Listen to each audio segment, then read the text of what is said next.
नीतीश कुमार का सुशासन और तेजस्वी यादव का परिवर्तन। बिहार आज अपने फैसले के तीसरे और अंतिम पड़ाव में। जी हां, 243 विधानसभा सीटों वाले बिहार में आज 78 सीटों के लिए वोटिंग शुरू हो चुकी है।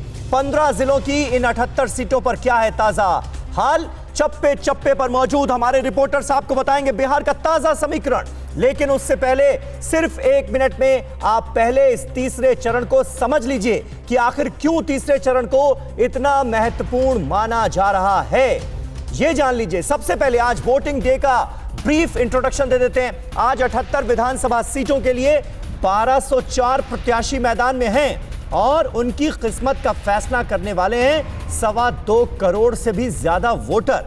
33,000 से ज्यादा ईवीएम्स के जरिए आज बैटल ऑफ बिहार के फाइनल राउंड का फाइनल नतीजा तैयार हो जाएगा।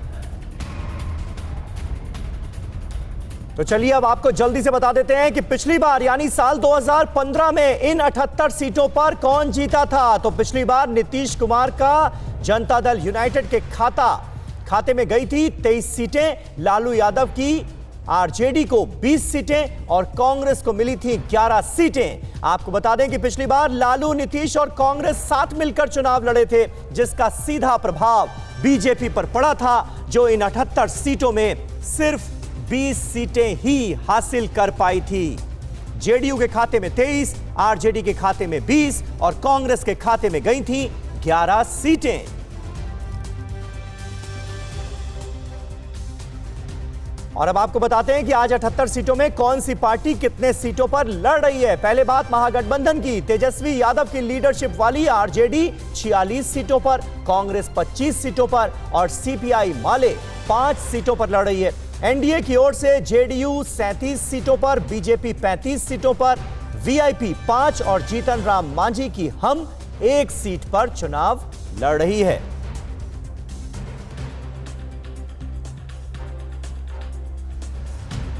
और हमारे साथ इस वक्त बिहार के अलग अलग हिस्सों से, अलग अलग सीटों से हमारे तमाम संवाददाता जुड़ चुके हैं। उनसे आपका तारुफ करा दें। जितेंद्र शर्मा देखिए स्क्रीन पर नजर आ रहे हैं, पूर्णिया से इस वक्त लाइव हमारे साथ मौजूद हैं। विपिन चौबे पहुंच चुके हैं मुजफ्फरपुर। हमारी सहयोगी शिवांगी ठाकुर इस वक्त मौजूद हैं सीतामढ़ी में और रूपेश कुमार महुआ से इस वक्त लाइव हमारे साथ जुड़ चुके हैं। रूपेश, सबसे पहले मैं आपके पास आऊंगा। 78 सीटों का 2015 में क्या हाल रहा था, हमने अपने दर्शकों को बताया और उस वक्त जेडीयू सबसे बड़ी पार्टी बनी थी इन 78 सीटों पर। लेकिन इस बार समीकरण बदल चुके हैं। पिछली बार बीजेपी के अगेंस्ट, इस बार बीजेपी के साथ हैं नीतीश कुमार। कितना असर पड़ रहा है?